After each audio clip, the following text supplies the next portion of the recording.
You're a superhero.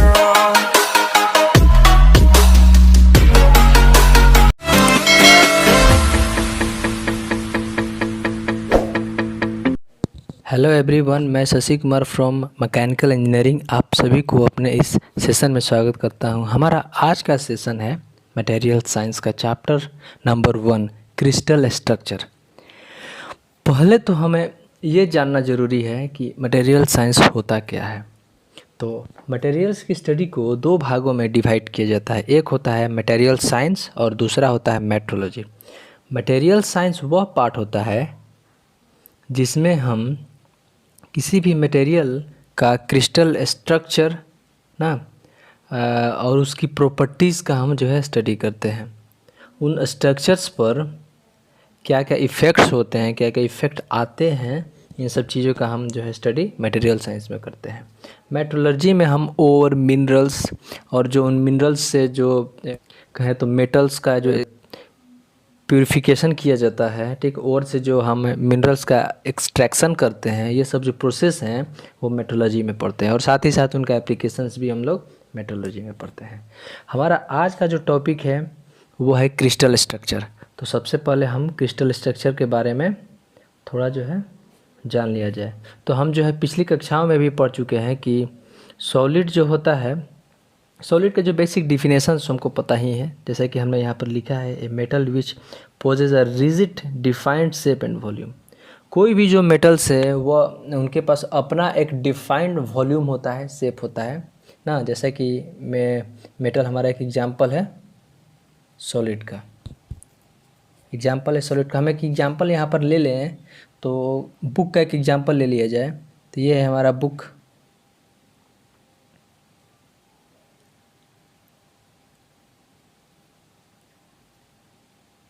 हमने एक यहाँ पर बुक बना रखा है।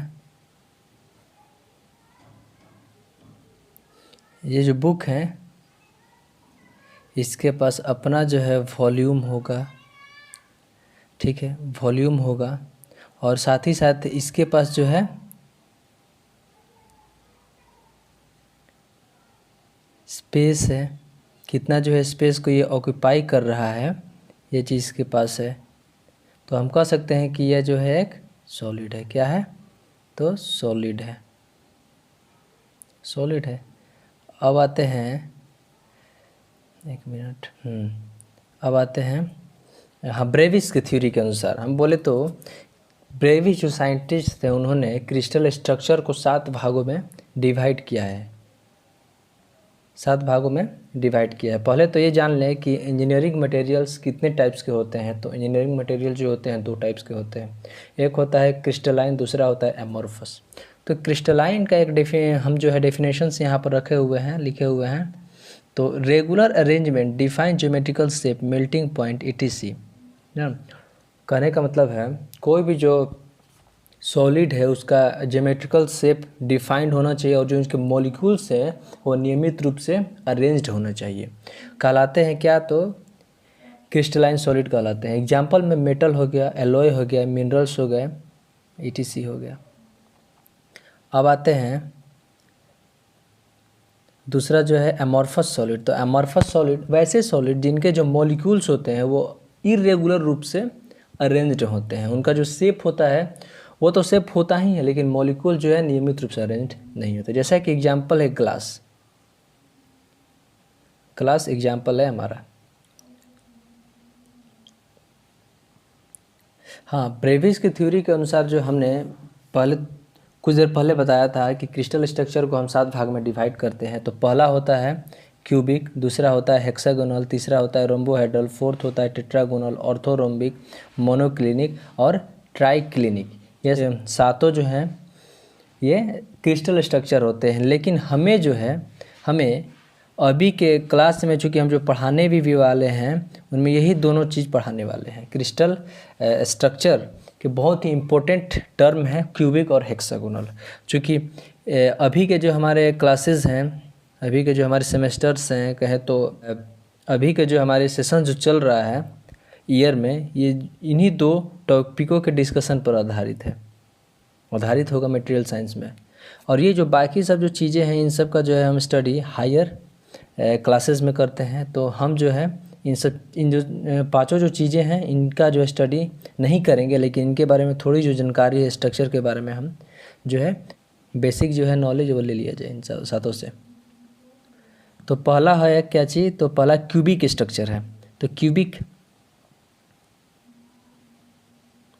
पहला जो है क्यूबिक है। तो अब क्यूबिक नाम कैसे पड़ा, जो क्यूबिक नाम पड़ा तो मैं बता दूं कि क्यूबिक का जो यूनिट सेल होता है वो एक क्रिस्टल के शेप में होता है। यही कारण है कि इसे जो है क्यूबिक कहा जाता है। ये जो यूनिट सेल चूँकि हम आगे बताएंगे कि यूनिट सेल क्या होता है।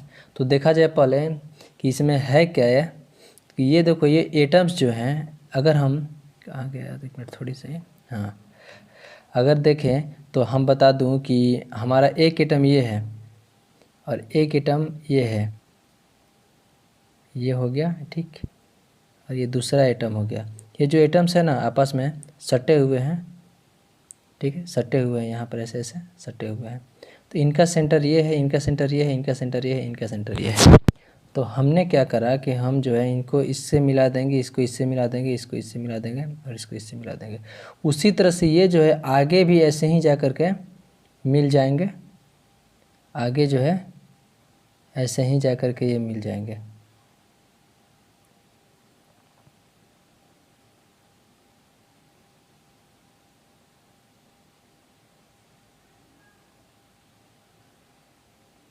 यहाँ पर भी एटम्स होंगे, यहाँ पर भी एटम्स होंगे, यहाँ पर भी होंगे, और यहाँ पर भी एक एटम होगा, जैसा कि ये जो है यहाँ पर ऐसे ऐसे मीट कर रहा होगा। इस तरह से यह जो है क्यूबिक स्ट्रक्चर का फॉर्मेशन कर रहा है। तो हम इसीलिए इसको जो है क्यूबिक बोला जाता है। क्यूब के स्ट्रक्चर के फॉर्म में जो है बन रहा है, तो हम इसे क्या बोले, क्यूबिक स्ट्रक्चर बोले, क्यूबिक बोले। आते हैं अपने टॉपिक पर। यह है क्यूबिक में होता क्या है, बेसिकली देखा जाए तो इसमें अल्फ़ा जो है, अल्फ़ा बीटा गामा, ये 90 के बराबर होंगे।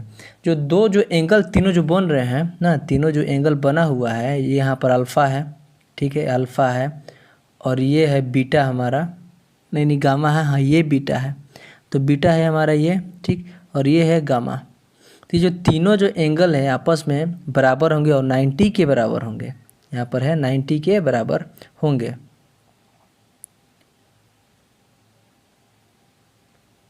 नाइन्टी के बराबर होंगे। और साथ ही साथ जो साइड्स हैं, साइड बोले तो ये जो है इन दो एटम्स के बीच के जो डिस्टेंस हैं वो भी आपस में बराबर हो जाएंगे। नेक्स्ट है हेक्सागोनल। हेक्सागोनल में जो साइड्स हैं, साइड का तो दो एटम्स के बीच के जो डिस्टेंस है वो सेम होंगे, ठीक है, हेक्सागोनल फेस पर, और यहाँ पर भी सेम होंगे। और जो एंगल का जो फॉर्मेशन है वो कितना है, तो 120 डिग्री का है।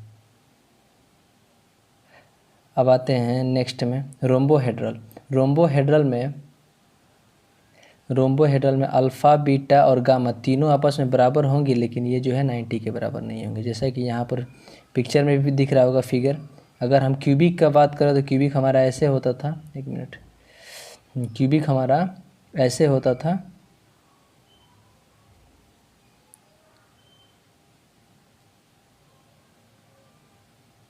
क्यूबिक हमारा ऐसे होता था, लेकिन ये जो है कुछ एंगल के साथ, तो यहाँ पर दिख रहा है कि टिल्ट हो गया है, कुछ एंगल से टिल्ट है, ठीक है।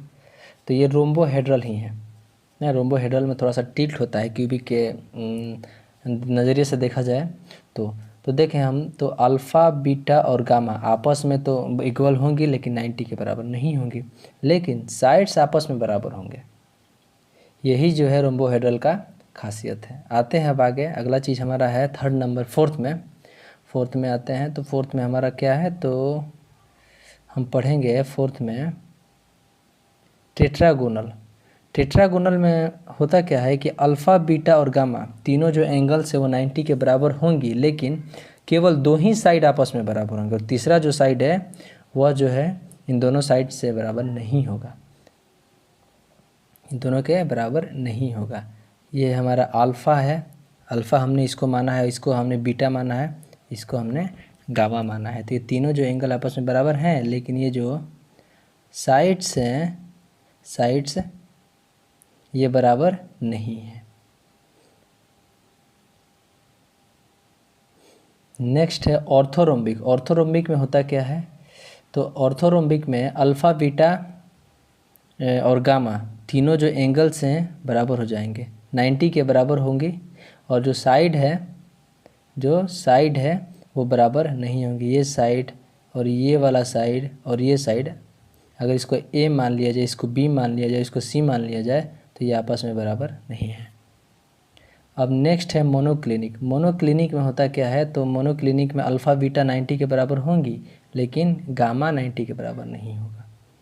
गामा 90 के बराबर नहीं होगा। और जो साइड है ए बी भी बराबर होगी, लेकिन जो तीसरा साइड होगी सी, वो बराबर नहीं होंगे। अब नेक्स्ट लास्ट जो है हमारा ट्राइक्लिनिक है। जो हमारा क्रिस्टल स्ट्रक्चर है ट्राइक्लिनिक, लास्ट यही है। तो इसमें देखें तो अल्फ़ा बीटा गामा जो तीनों जो एंगल होंगे वो बराबर नहीं होंगे, लेकिन साइड्स जो हैं वो बराबर हो जाएंगी। साइड्स जो है नहीं साइड्स भी बराबर नहीं होंगी। इसमें देखें तो साइड भी जो है बराबर नहीं है, साइड बराबर नहीं होगी। ये तो रहा, हम सातों स्ट्रक्चर का जो है स्टडी कर लिए ना, इनके बारे में बेसिक जो जानकारी थी वो ले लिए। अब आते हैं इन दो चीज़ों पर, इन्हीं दो का जो स्टडी है हम अभी के फ़िलहाल क्रिस्टल लैटिक्स के बारे में हम पहले जान लें। तो क्रिस्टल लैटिक होता क्या है, it is a regular arrangement of a constituent particle in a space. इस particle in a lattice is called lattice point. कहने का मतलब है कि हम एक एग्जांपल से बात करते हैं। तो अगर हम एक दीवार को ले लें, ऐसे ये हमारा दीवार है, ये जो दीवार है बहुत सारे ईंटों से मिलकर के बना होगा। तो एक ईंट को अगर हम लैटिक पॉइंट मान लें, तो ये जो पूरा दीवार होगा ना, इसके तुलना में क्रिस्टल लैटिक हो जाएगा, और ये जो एक ईंट होगा वो लैटिक पॉइंट होगा। अब इस लैटिक पॉइंट को हम लोग यूनिट सेल भी बोलते हैं, क्योंकि हम आगे यूनिट सेल का एक डिफिनेशन है हमारे पास, वो बस जान लें कि वही चीज़ है यूनिट सेल। किसी दीवार में जो ईंट होगा वही एक उस दीवार के लिए यूनिट सेल हो जाएगा, समझने के लिए है बस। तो आते हैं यूनिट सेल का हमारे पास डेफिनेशंस हैं, देख लीजिए। हाँ, डेफिनेशन क्या है, तो it is the smallest 3D portion of A complete space lattice which when repeated over and again in complete space lattice. बस वही चीज़ हमने बोला है डेफिनेशंस में भी, ठीक है।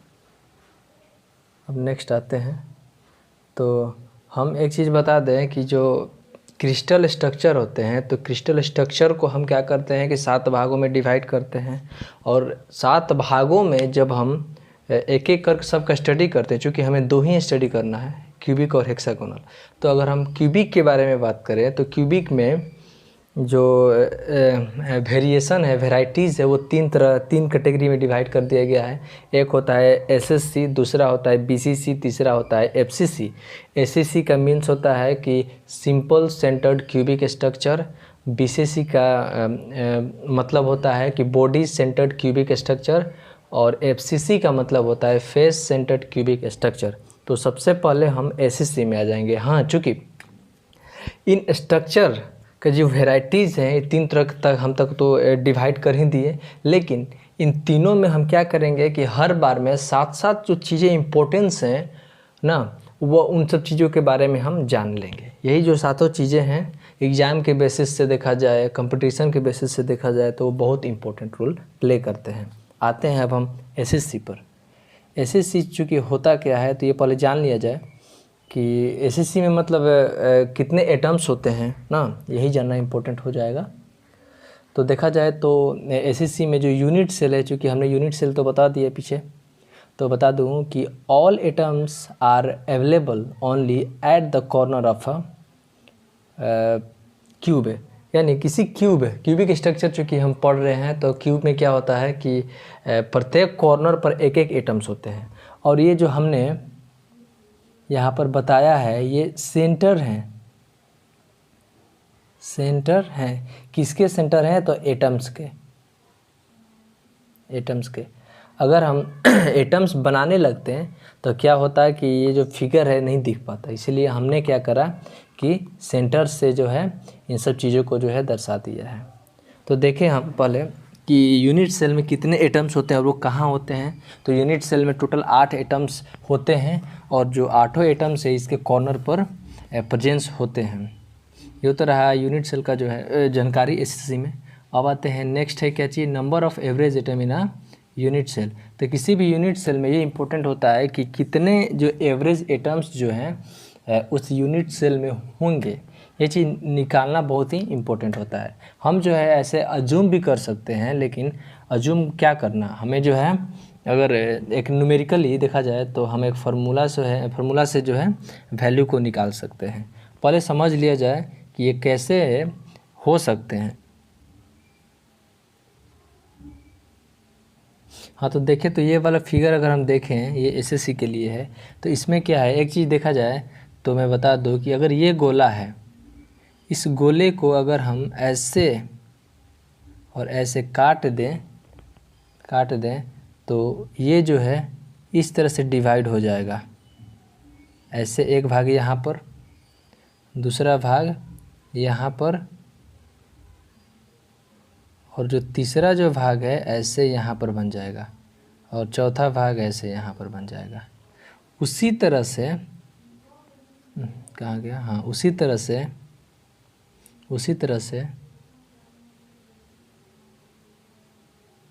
इसको थोड़ा सा गाढ़ा कर दिया जाए कि समझ में आ जाए। इस तरह से ये तो सामने के लिए हुआ, अब पीछे वाले भी तो कुछ बने होंगे, पीछे भी तो कुछ बना होगा।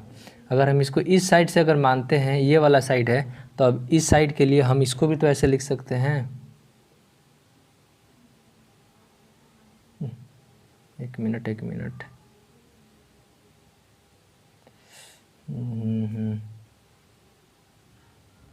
ठीक है, ऐसे था हमारा फिगर, हमने इसको ऐसे काटा था।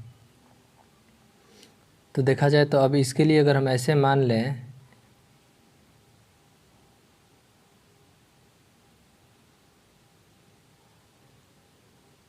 ऐसे,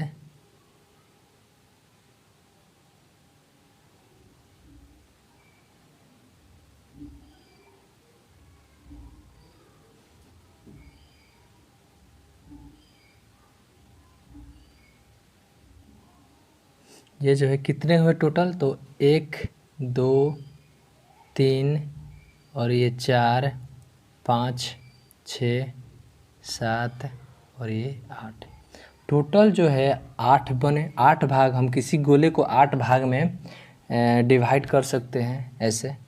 तो इस तरह से कहा जाए तो अगर हम उन सब जो भाग जो डिवाइड किए हुए थे उसको अगर हम इसमें अगर फिट बैठाएं तो इस तरह से ये बैठ सकते हैं। यानी कहने का मतलब है, अगर हम इन सबको जोड़ दें, इन टुकड़ों को जो यहाँ पर बैठे हुए हैं, इन टुकड़ों को जोड़ दिया जाए तो एक गोले का फॉर्मेशन करेगा। ऐसे था कटा हुआ, ऐसे ही कटा था ना। इसको जो उस साइड से भी देखा जाए तो इतने ही, जब 4 इस साइड से हैं तो पीछे से भी 4 होंगे, यानी टोटल 8, यानी इस तरह से फॉर्मेशन क्यूबिक स्ट्रक्चर में हो जाएगा। ठीक है, अब इतना तो हम जान गए हैं। तो अब एवरेज एटम कैसे निकाला जाए ये जान लिया जाए। पहले जो फार्मूला है हमारा, फार्मूला पर हम आते हैं। सबसे पहले फार्मूला पर आया जाए, पहले देखा जाए तो नंबर ऑफ़ एवरेज एटम का फार्मूला होता क्या है कि number of atom at corner by 8 plus number of atom at face पर कितने एटम्स आ जाएंगे। अगर हम देखें तो किसी भी क्यूबिक स्ट्रक्चर में, चूँकि हमें बीसीसी में आगे पढ़ना है, तो फेस पर, बीसीसी में नहीं एफसीसी में पढ़ना है, फेस पर जो है एक गोले का आधा भाग ही आ सकता है।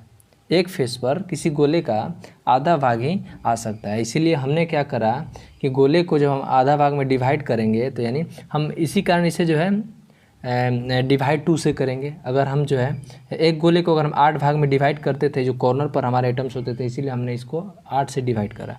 अब देखिए, अब बॉडी के अंदर कितने एटम्स होंगे, ठीक है, ये डिपेंड करता है कि वो स्ट्रक्चर कैसा है। अगर एसएससी है तो एसएससी में चूँकि बॉडी के अंदर कोई एटम नहीं होता है, एटम्स केवल खाली कॉर्नर पर होते हैं। तो हम जो है बॉडी के अंदर एटम जो है एक पूर्ण एटम आ सकते हैं, इसीलिए जो है हम एक रखा है, हमने एक से डिवाइड करा है। ये जो है ये फार्मूला हुआ। अब देखा जाए तो अगर हम एसएससी के लिए अगर निकाल लें नंबर ऑफ़ एवरेज एटम इस फार्मूले से, तो कैसे निकाल सकते हैं ये देख लेते हैं। कैसे निकाल सकते हैं ये देख लिया जाए। तो नंबर ऑफ़ एवरेज एटम बराबर था क्या, तो number of atom at corner number plus number of atom at face number of atom inside the body ना, बाई 1 था यहाँ पर। तो फेस पर कितने एटम्स हैं, फेस पर तो एक भी एटम नहीं है और ना ही बॉडी के इनसाइड है, बस एटम्स है तो कहाँ, कॉर्नर पर है। और टोटल एटम कितने कॉर्नर पर, 8 है। तो 8 को हम अगर 8 से डिवाइड करते हैं, ये सब तो 0 हो जाएंगे, ये सब 0 हो जाएंगे कट करके, कटेंगे नहीं, 0 से किसी चीज़ को डिवाइड करेंगे तो 0 हो जाएंगे, ख़त्म हो गए ये सब। अब हमारा जो है, अब हम इसको जब सॉल्व करते हैं तो हमारा 1 आता है, यानी नंबर ऑफ़ एटम हमारा एवरेज एटम कितना है एसएससी के लिए, तो 1 है।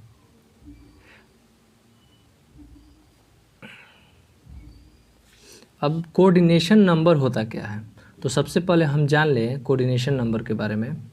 तो कोऑर्डिनेशन नंबर को हम एक एग्जांपल के साथ हम बता देते हैं कि कोई भी जो एटम्स है वो अपने अगले वाले एटम्स के साथ नज़दीक में हो, ठीक है, नज़दीक में हो, तो कितने एटम के साथ वो नज़दीक में होगा, यही जो है कोऑर्डिनेशन नंबर बताता है आपको। देखो अगर यहाँ पर एक एटम था, ठीक है, एक एटम यहाँ पर था, एक एटम यहाँ पर था, एक एटम यहाँ पर था, उसी तरह से एक एटम यहाँ पर भी था, एक एटम यहाँ पर भी था, ठीक है, ऐसे था एटम्स, ऐसे एटम्स थे। और अगर हम एक और स्ट्रक्चर बना दें, एक स्ट्रक्चर बना दें, इधर से भी हम जोड़ दें ना, इधर से भी ऐसे जोड़ दें, तो ये हमारे लिए स्ट्रक्चर बन गया। लेकिन मैं बताऊं तो ये जो एटम्स है ना, ये वाला जो एटम्स है कितने एटम्स के साथ जो है जुड़ा हुआ है, तो टोटल जो है ये हम बता दूं तो 8 एटम के साथ जो है जुड़ा हुआ है। इतना आप इसको जो है याद कर लो, 8 एटम के साथ ये जुड़ा हुआ है। तो नहीं 8 नहीं 6 एटम के साथ, गलती मैंने बोला, 6 एटम के साथ जो है जुड़ा हुआ है। रुको 1 मिनट आपको फिगर से बता देता हूँ। फिगर में अगर आप देखते हो तो इससे एक साइड इधर जुड़ा हुआ है, ठीक है, अब नीचे भी एक साइड जुड़ा हुआ है, अब इस साइड भी जुड़ा होगा, ठीक, तो 3 इधर हो गए। और 3 के लिए अगर हम बात करें तो 3 जो है हमारा एक साइड इधर हो जाएगा, ठीक, और फिर एक साइड इधर हो जाएगा, एक साइड उधर हो जाएगा, यानी टोटल कहें तो हमारा जो है 6 एटम्स के साथ एक एटम जुड़ा हुआ है, यही हमारा कोऑर्डिनेशन नंबर हो जाएगा। एसएससी के लिए कोऑर्डिनेशन नंबर 6 हो जाएगा। अब आते हैं ए और आर में रिलेशन क्या होता है। ए और आर में रिलेशन क्या होता है, ए और आर में रिलेशन देखा जाए तो ये है हमारा, क्योंकि ए होता है 2r के बराबर होता है, हम इसके बारे में पहले डिस्कशन कर लिया, जो हम यहाँ पर कर लेते हैं। तो हमने क्या बताया था कि ये जो है एक स्ट्रक्चर ले लेते हैं, हम एक फेस के लिए लेते हैं पहले, तो ये एटम है हो गए, अब ये वाला अगला एटम हो गया, ठीक है, तो एटम का जो रेडियस है r होगा, ठीक है, इसका भी r होगा। और ये जो क्यूबिक स्ट्रक्चर है, क्यूबिक स्ट्रक्चर का जो एक साइड का जो लेंथ है वो कितना है, तो a है। तो हम तो इसे सिंपल भाषा में देख लें तो a बराबर क्या हो जाएगा 2r, ठीक है, यही तो इनके बीच का रिलेशन है, यही जो है रिलेशन है। अब आते हैं APF क्या होता है, एटॉमिक पैकिंग फैक्टर होता क्या है। तो पहले ये जान लें हम कि एटॉमिक फैक्टर होता क्या है। तो बता दूं कि अगर हम किसी बॉक्स में कपड़ों को रखते हैं तो उस बॉक्स में कितने जो है स्पेस को कपड़े ऑक्यूपाई करते हैं और कितने स्पेस बच जाता है।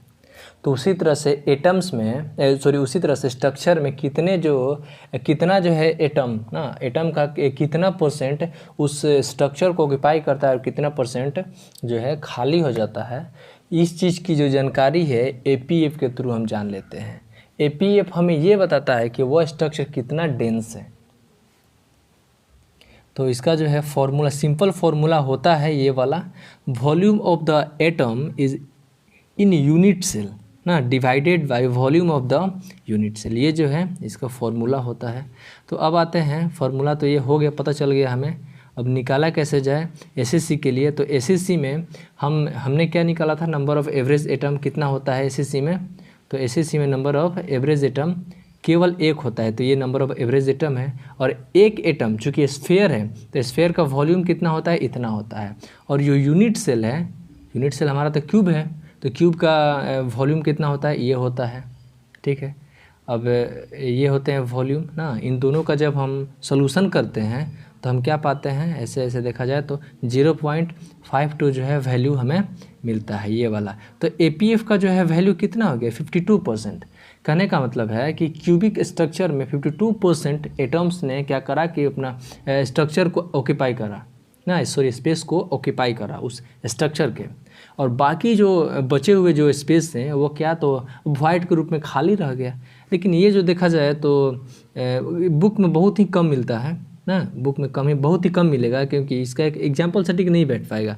कोई भी मेटल जो होते हैं वो उनके जो एटम्स होते हैं वो मेजर पोर्शन जो है वो ऑक्यूपाई करते हैं। लेकिन हम देखें तो यहाँ पर अगर हम नेट पर भी सर्च मारते हैं, देखते हैं ना, गूगल करते हैं, तो हमें कोई जो है मिल जाएगा ना, कोई एलिमेंट ऐसे मिल जाते हैं, पोलोनियम, हाँ पोलोनियम शायद मिल जाता है, हमने देखा भी है। तो एग्जाम्पल में अगर हम बुक के अकॉर्डिंग जाएँ तो हम जो कह सकते हैं कि नो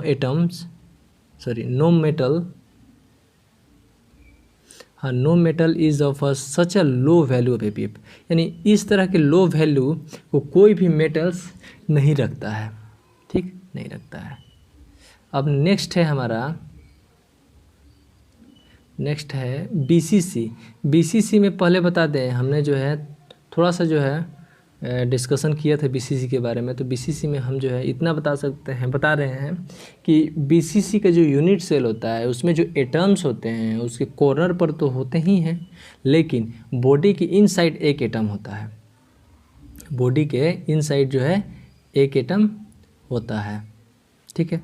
तो देखो यहाँ पर ये एटम जो है हमारा बॉडी के इनसाइड है, बॉडी के इनसाइड है, ये एक एटम जो है हमारा बॉडी के इनसाइड है, हमारे स्ट्रक्चर बॉडी का इनसाइड है।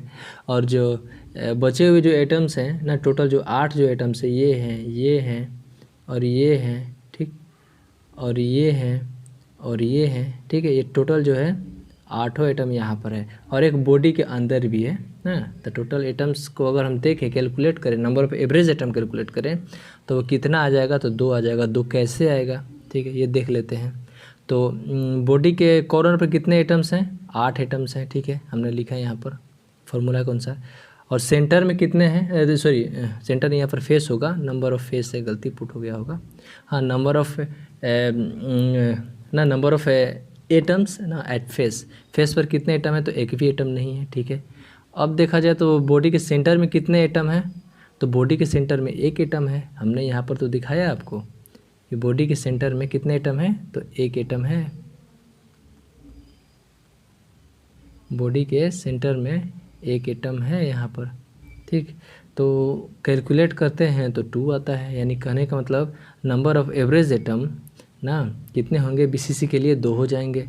अब कोऑर्डिनेशन नंबर जो ये एटम है, ये बीच वाला जो एटम है, कितने एटम के साथ जो है जुड़ा हुआ है, टोटल यह 8 एटम के साथ जुड़ जाएगा, एक इसके साथ, एक इसके साथ, एक इसके साथ, एक इसके साथ, यानी 4 आगे वाले और उसी के साथ साथ 4 पीछे वाले के साथ भी जुड़ जाता है, यानी टोटल ये 8 एटम के साथ जो है जुड़ जाता है। यही हमारा कोऑर्डिनेशन नंबर हो जाएगा। अब A एंड R में क्या रिलेशन है ये हम पहले जान लें। तो मैं बता दूं कि A और R यानी हमारा देखें तो आगे, एक मिनट, एक फिगर होगा मेरे पास, दिखाता हूँ, एक फिगर है,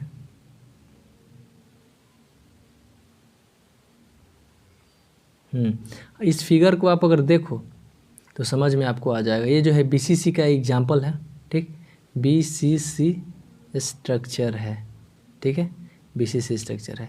इसमें क्या है,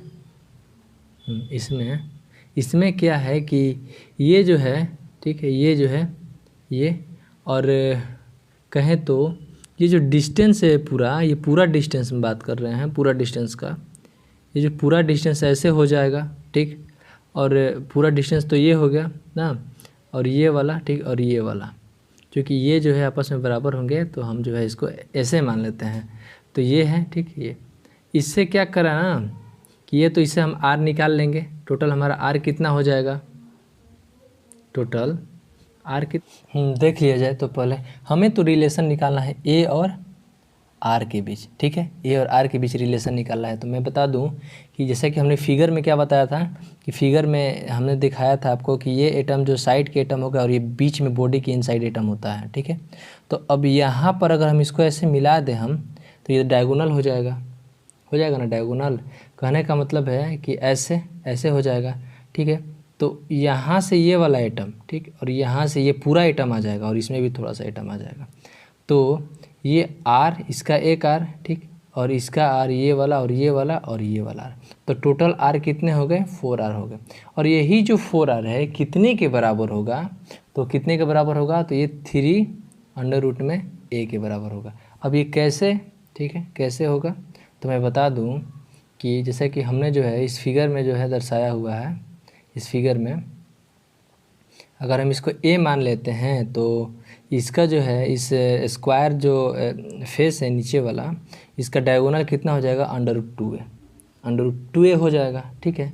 जब √2a हो जा रहा है तो हमारा इसका वैल्यू कितना था? 4r था, ठीक है, 4r था। लेकिन हम इसको जो है अभी नहीं करेंगे ना, अभी इसको जो है मिटा देते हैं। तो हमने क्या निकाला? तो हमने जो है एक मिनट, हाँ, ये जो हमारा डायगोनल था ना, ये वाला जो है डायगोनल है, जो स्क्वायर फेस है नीचे वाला, उसका डायगोनल ये वाला है।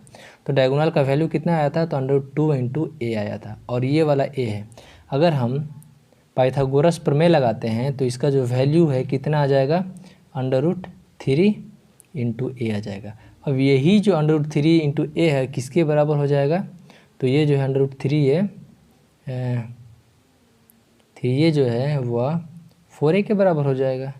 बस यही रिलेशन है, और r और कहें तो a के बीच में यही रिलेशन हो जाएगा, ठीक है।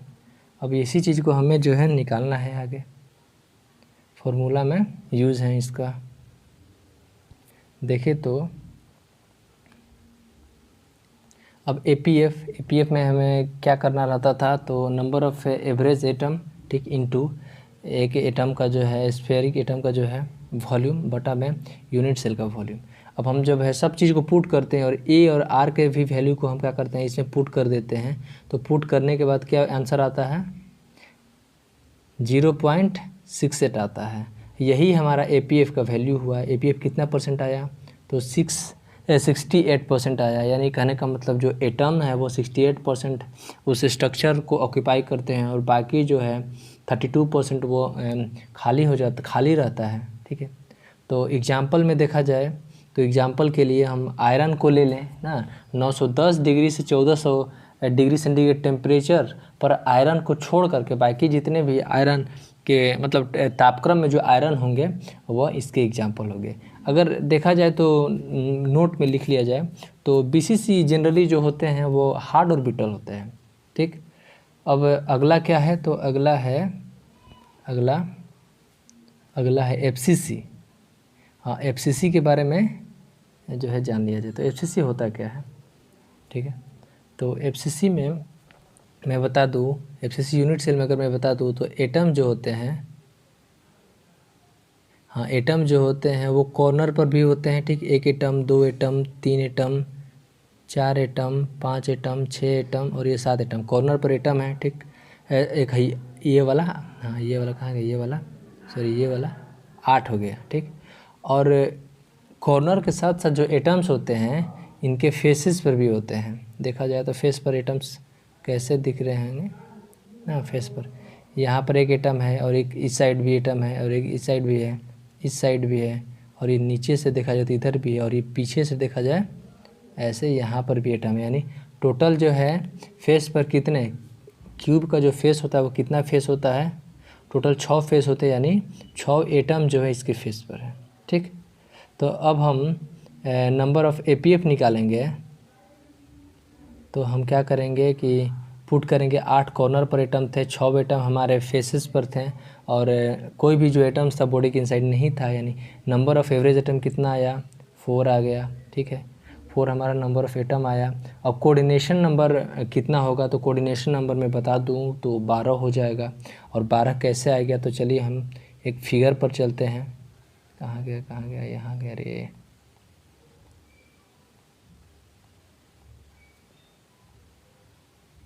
इस फिगर में देखा जाए तो ये वाला जो एटम है, ये वाला जो एटम कितने एटम के साथ जुड़ा हुआ है, तो 1 2 3 4 ठीक, 5 6 7 8 है ठीक, 8 एटम, 8 9 10 एटम यहाँ पर तो हो गए ठीक।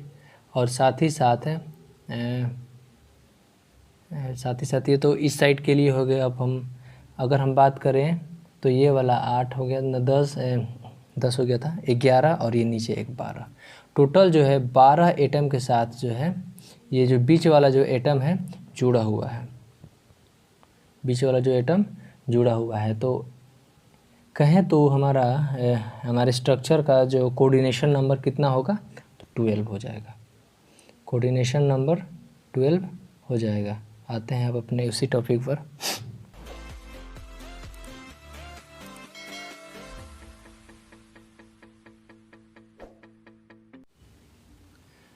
कोऑर्डिनेशन नंबर हमारा 12 हो गया इस स्ट्रक्चर के लिए। और ए में और आर में क्या रिलेशन है, ठीक है, तो हम जो है इनका रिलेशंस के बारे में पहले हम देख लें। तो कोई भी एटम है अगर इस फेस के लिए देखा जाए ऐसे, ठीक है, पहले तो हम एक स्ट्रक्चर इसे बना लेते हैं सिंपल सा। तो हमारा एक एटम यहाँ पर था ठीक, और एक एटम यहाँ पर था और एक एटम यहाँ पर था, ऐसे थे ना एटम। ऐसे हम अगर इसको मिलाते भी हैं तो मिलाने पर यहाँ पर एक आर आ जाएगा, ठीक है, आर होगा ठीक, यहाँ पर 2 आर आ जाएंगे ठीक, 2 आर, यहाँ पर 2 आर और यहाँ पर केवल एक आर आएगा ना। तो टोटल आर कितने हुए, तो 4 आर हो गए ठीक। ये 4 आर जब हो गए ठीक है, ये 4 आर जो हो गए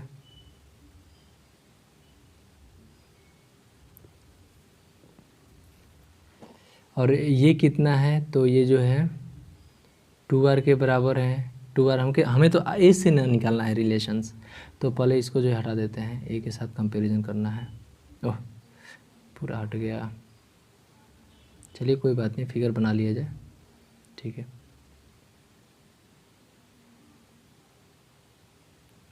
ठीक है, हमने जो है डायगोनल निकाला तो 4 आर आया, हाँ 4 आर डायगोनल आया।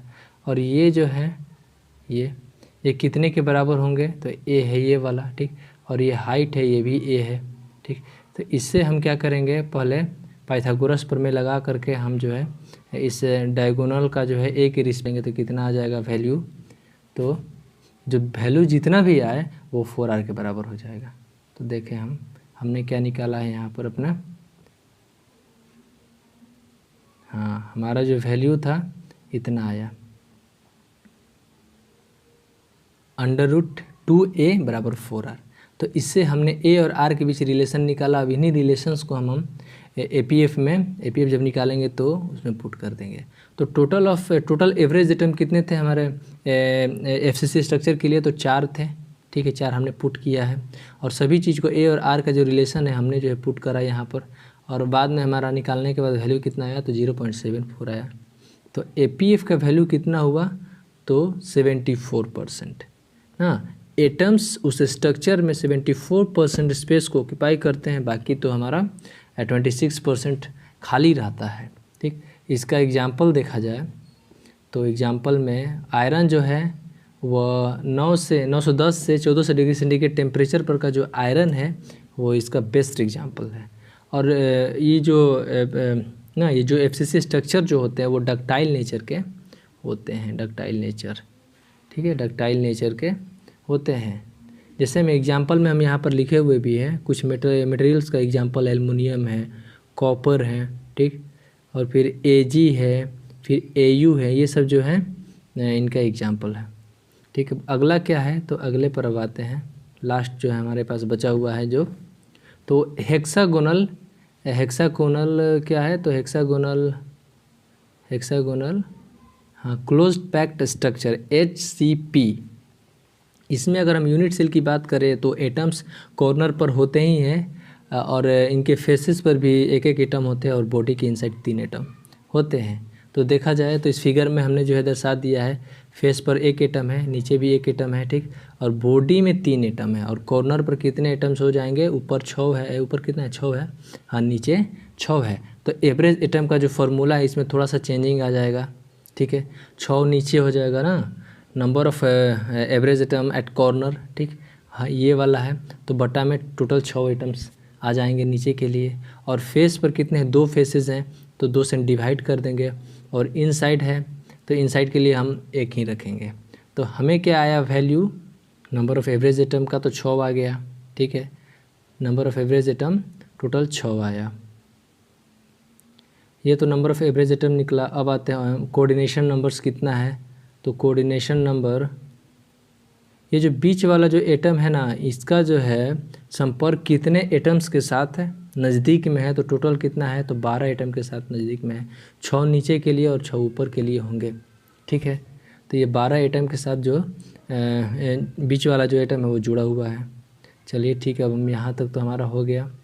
अब हम आगे बढ़ते हैं, एक मिनट, आगे बढ़ते हैं। ए और आर में क्या रिलेशन है, तो हमने बताया था कि एक साइड जो होता है किसी भी स्ट्रक्चर में देखें तो एक किसी भी यूनिट सेल में देखा जाए तो एक जो साइड होता है ऐसे साइड बनता था, ठीक, ऐसे। तो ये आर होता था, ये आर होता था, ये पूरा जो हो जाता था क्या चीज़, पूरा ए हो जाता था, ठीक है, ए होता था। तो वही चीज़ है यहाँ पर, वही चीज़ है, वही चीज़ है। ए जो है कितने के बराबर है, तो 2r के बराबर है। और प्रैक्टिकल वैल्यू c बाई ए के लिए इतना होगा, प्रैक्टिकल वैल्यू है, निकाला गया वैल्यू है ये वाला। अब आते हैं एपीएफ कैसे कैलकुलेट करें, तो एपीएफ के लिए हमें फार्मूला पता है, नंबर ऑफ़ एवरेज एटम, ठीक, into volume of a atom, ठीक, बटा में volume of a unit cell. तो हम क्या रखेंगे, वैल्यू को पुट करेंगे। नंबर ऑफ़ एवरेज एटम हमारा कितना आया था इसके लिए, तो नंबर ऑफ़ एवरेज एटम हमारा आया था 6 आया था, 6 है, 6 आया हुआ था। इसमें हमने जो है पुट करा है 6 देखो अब पुट करा है, और बाकी सब वैल्यू को पुट करेंगे। और ए और सी, हाँ, इन जो दोनों का जो रिलेशन है उसके अकॉर्डिंग हम वैल्यू को पुट करेंगे। तो हमारा जो वैल्यू है 74 आ गया, 74 वैल्यू आया, ठीक। और ये जो वैल्यू है यह दर्शाता है कि ये जो स्ट्रक्चर है वो मैक्सिमम एपीएफ का वैल्यू दे रहा है। हाँ, ये जो स्ट्रक्चर है, इस स्ट्रक्चर में एपीएफ का जो वैल्यू है वो मैक्सिमम होगा। तो देखते हैं, तो ये जो स्ट्रक्चर होगा ना, ये जो चूँकि स्ट्रक्चर है वो लेस डक्टाइल होगा एफसीसी के कंपैरिजन में, एफसीसी के कंपैरिजन में लेस डक्टाइल होगा। और इसका एग्जांपल भी दिया हुआ है, जिंक है, एमजी है, कोबाल्ट है, ठीक है, टाइटेनियम है, एक्सेट्रा जो है, इनके एग्जांपल्स दिए हुए हैं। सेशन है यहीं पर समाप्त होता है। आप सभी को धन्यवाद हमारे इस लेक्चर को, हाँ, सेशन को देखने के लिए, ठीक है, बाय बाय।